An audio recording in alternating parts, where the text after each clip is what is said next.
अस्सलामुअलैकुम दोस्तों, आज मैं आपके लिए बहुत ही झटपट से मज़ेदार सा हलीम बनाने की रेसिपी लाई हूँ और आप सभी जान के हैरान रह जाएंगे।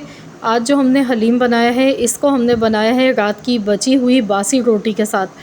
तो ये रेसिपी मेरी दादी की रेसिपी है और बहुत ही शानदार, बहुत ही मज़ेदार हलीम इस तरीके से बन के तैयार होती है। इस हलीम को खाने के बाद आप बिलीव ही नहीं कर पाएंगे और ना कोई पहचान पाएगा कि आपने इसको रात की बची हुई बासी रोटी के साथ बनाया है। बनाने का तरीका भी बहुत ही आसान है और इतनी शदीद गर्मी में इस मौसम में तो ज़रूर बनाकर खाएं, बहुत ही मज़े का लगेगा। तो चलिए हम रेसिपी देख लेते हैं। तो यहाँ पर ये देखिए, मेरे पास रात की बची हुई 2 रोटी हैं हमारे पास। तो हमने क्या करना है कि सबसे पहले इसको तोड़ लेना है। इस तरह से छोटे छोटे पीसेस में तोड़ लें इसको। और बहुत ही मज़ेदार आज का हलीम बनने वाला है। आप जब खाएंगे ना तो यकीन मानिए आप बाज़ार का हलीम तो खाना ही भूल जाएंगे। जो आप बाज़ार से लेकर खाते हैं उससे कई गुना ज़्यादा मज़ेदार हलीम बन के ये तैयार होता है। तो यहाँ देखिए, मैंने सभी रोटी को तोड़ लिया है इस तरह से छोटे टुकड़ों में। तो अब हमने क्या करना है, इसमें पानी डालना है। इसमें इतना पानी डालेंगे कि रोटी जो है इसमें अच्छी तरह से डिप हो जाए और इसको हमने भीगने के लिए इस तरह से रख देना है। तो ये देखिए, मैंने इतना पानी डाला है कि इसमें रोटी अच्छी तरह से भीग चुकी है। तो बस अब इसको साइड पर रख देते हैं और हम इसका अगला स्टेप देख लेते हैं। तो हलीम बनाने के लिए यहाँ पर हमें दालें चाहिए। तो मैंने यहाँ पर चने की दाल ली है, मूंग की दाल ली है, मसूर की दाल ली है, माश की दाल ली है और साथ में लिए हैं चावल। तो मैंने यहाँ पर इन सब को अच्छी तरह से वॉश करके भिगो कर रख दिया था 1 घंटे पहले। तो सबसे ज़्यादा जो इसमें क्वांटिटी में दाल जाएगी वो है चने की दाल। चने की दाल मैंने यहाँ पर 3 चम्मच ली है। ये जो पीली वाली दाल मैंने आपको गोल वाली दिखाई है, ये चने की दाल है, ये 3 चम्मच ली है। 2 चम्मच मसूर की दाल, 2 चम्मच मूंग की दाल, 2 चम्मच माश की दाल, 2 चम्मच चावल। तो इस तरीके से मैंने ये तमाम दालें और चावल लिए हैं और इनको अच्छी तरह से धोकर और इनको भिगो कर रख दिया था 1 घंटे के लिए। तो चलिए अब इसको पकाने के लिए मैंने यहाँ पर प्रेशर कुकर लिया है। आप चाहें तो नॉर्मल बर्तन में भी दालों को गला सकते हैं, लेकिन इस तरह से हमारा काम मिनटों में हो जाएगा। तो हमने यहाँ पर दालें इसमें डाल दी हैं, हस्ब ज़रूरत पानी डालेंगे और साथ ही में यहाँ पर हल्दी डाल देंगे। आधा टेबल स्पून यानी कि आधा बड़ा चम्मच भर के हल्दी मैंने डाल दी है और 2 अदद तेज़पात डालेंगे। नमक नहीं डालेंगे वरना दाल को गलने में टाइम लगेगा। तो इस तरीके से अब हमने इसको गलाना है। प्रेशर कुकर का हम ढक्कन लगाएंगे और इसको प्रेशर आने देंगे। उसके बाद हमने इसे 12 मिनट तक अच्छी तरह से गलने देना है। तो जब तक कि दालें गल गई हैं, तो यहाँ पर मैंने आधा कप ऑयल लिया है और यहाँ पर 2 मीडियम साइज़ की प्याज ली हैं। प्याज को बिल्कुल बारीक काट के मैंने लिया है। प्याज को गोल्डन कलर आने तक फ्राई कर लेते हैं। प्याज को हमने यहाँ पर क्रिस्पी फ्राई करना है। तो ये प्याज जब फ्राई हो जाएगी तो इसको हम निकाल लेंगे और इस प्याज को हम हलीम के साथ ऊपर से गार्निश के तौर पर इस्तेमाल करेंगे। तो यहाँ देखिए, बहुत ही खूबसूरत सा प्याज का गोल्डन कलर आ चुका है। तो चलिए अब हम प्याज को निकाल लेते हैं और बिल्कुल थोड़ी सी प्याज इसमें रहने देंगे, क्योंकि इसके साथ हम चिकन को जब फ्राई करेंगे तो ये प्याज मज़ीद और ज़्यादा डार्क हो जाएगी। तो थोड़ी सी ही प्याज मैंने इसमें रहने दी है कढ़ाई में। तो चलिए अब चिकन यहाँ पर हम इसमें डाल देते हैं। चिकन मैंने यहाँ पर 250 ग्राम ली है। 1 पाव बोनलेस चिकन ले ली है। अब हम इसमें लहसुन अदरक का पेस्ट डालेंगे 1 टेबल स्पून यानी कि 1 बड़ा चम्मच भर के डाल दिया है और अच्छी तरह से मिक्स कर लेंगे इसको। और अब हम इसमें टमाटर डालेंगे। मैंने यहाँ पर 1 बड़े साइज़ का टमाटर ले लिया है। टमाटर को बिल्कुल बारीक काट के लिया है। तो चलिए इसमें टमाटर ऐड कर देते हैं। टमाटर डालने से हलीम बहुत ही अच्छा बनता है, मज़ेदार बनता है। तो कुछ लोग हलीम कहते हैं, कुछ लोग दलीम कहते हैं। तो आपकी मर्ज़ी है, आप जो दिल चाहे से कह सकते हैं। तो यहाँ पर देखिए टमाटर डालने के बाद बस इसमें मसाले डालेंगे। नमक हस्ब ज़रूरत, पिसा हुआ धनिया 1 टेबल स्पून, हल्दी आधा table spoon, total 1 table spoon इसमें गई है क्योंकि हलीम में हल्दी थोड़ी सी ज़्यादा ही डलती है, इससे कलर खूबसूरत आता है। पिसी हुई लाल मिर्चों का पाउडर 1 चम्मच, पिसा हुआ ज़ीरा आधा चम्मच। तो बस ये मसाले गए। उसके बाद मैंने इसमें पानी डाल दिया है 2 गिलास।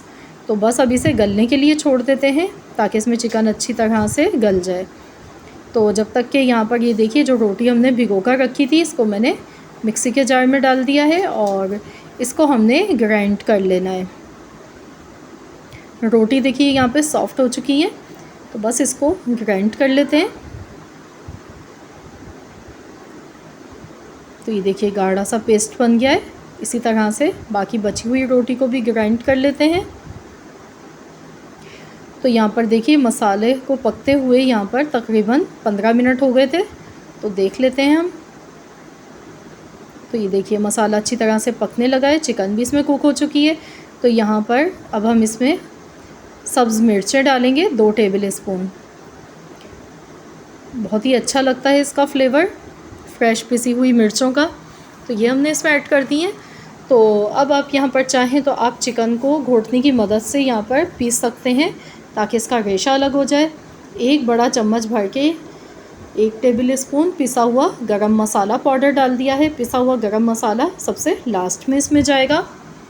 तो ये हमारा कौरमा बनके तैयार हो चुका है। मैंने चिकन को यहाँ पर अभी पीसा नहीं है क्योंकि मैं यहाँ पर हैंड ब्लेंडर की मदद से इसको मैं पीस लूँगी।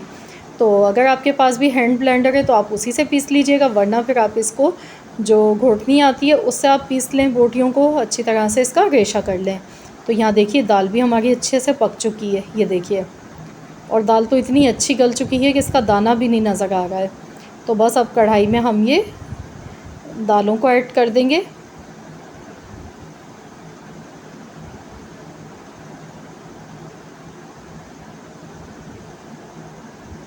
अब इसे अच्छी तरह से मिला लेते हैं। और जो इसमें ये तेज़पात नज़र आ रहे हैं इनको हम निकाल देंगे क्योंकि इसका जो फ्लेवर है वो इसमें अच्छे से आ चुका है। तो बस इसको हम हटा देते हैं।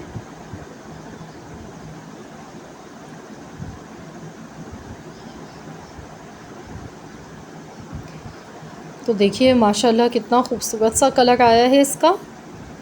अब हम इसमें जो हमने रोटी को ग्राइंड करके रखा था पेस्ट बनाकर, ये हम इसमें डाल देंगे।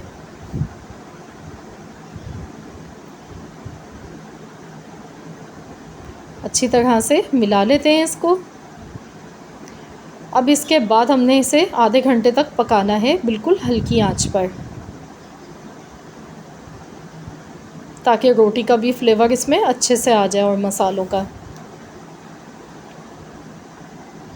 ये देखिए आप थिकनेस। तो चलिए अब मैंने यहाँ पे हैंड ब्लेंडर ले लिया है, तो हमने इसको घोट लेते हैं यहाँ पर ताकि चिकन जो है वो इसमें रेशा रेशा हो जाए। इस तरह से चिकन का बहुत ही ज़बरदस्त रेशा बनता है। ये देखिए माशाल्लाह, देखिए कितना ज़बरदस्त रेशा बना है, जबकि आपके सामने हमने यहाँ पर सिर्फ 250 ग्राम चिकन का इस्तेमाल किया था। ये देखिए बहुत ही ज़बरदस्त सा रेशा नज़र आ रहा है इसमें चिकन का, बहुत ही थोड़ी सी चिकन के साथ, और बहुत ही मज़ेदार शानदार ये हलीम बनके तैयार होती है। बहुत ही लेसदार और बहुत ही मज़ेदार बनी है ये। तो यहाँ देखिए इसको पकाते हुए हमें आधा घंटा हो चुका है और आप लेस देखें हलीम का, ये देखें माशाल्लाह बहुत ही शानदार बना है।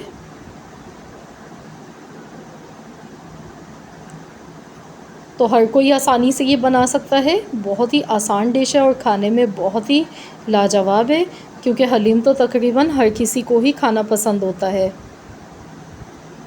और बाज़ार से आप लेकर खाते हैं तो काफ़ी ज़्यादा एक्सपेंसिव पड़ता है, तो आप कम ख़र्च में ये घर पे बना सकते हैं। तो चलिए हम इसे डिश आउट कर लेते हैं। तो यहाँ देखिए मैंने बॉल में निकाल लिया। अब इसे सर्व हम करेंगे इस तरीके से। सबसे पहले हम इसके ऊपर तली हुई प्याज डालेंगे। तली हुई प्याज से अच्छी तरह गार्निश कर देते हैं। हरा धनिया थोड़ा सा कटा हुआ डालेंगे। नींबू डालेंगे इस तरह से और चाट मसाला ऊपर से डाल देंगे। तो ये देखिए चाट मसाला मैंने स्प्रिंकल कर दिया इस पर और देखिए कितना मज़ेदार लग रहा है ये दिखने में। तो फ्रेंड्स इस हलीम को बनाने में बहुत ही कम टाइम लगता है और बहुत ही लाजवाब बनता है। आप मेहमानों के लिए बनाएं, अपनी फैमिली के लिए बनाएं, एंजॉय करें। और अगर आप सबको मेरी आज की रेसिपी पसंद आई है तो वीडियो को लाइक ज़रूर कीजिएगा। साथ ही में दोस्तों के साथ इस रेसिपी को शेयर करना मत भूलिएगा। चैनल पर नए हैं तो चैनल को सब्सक्राइब कर लीजिए। मिलते हैं इंशाअल्लाह ताला नेक्स्ट वीडियो के साथ।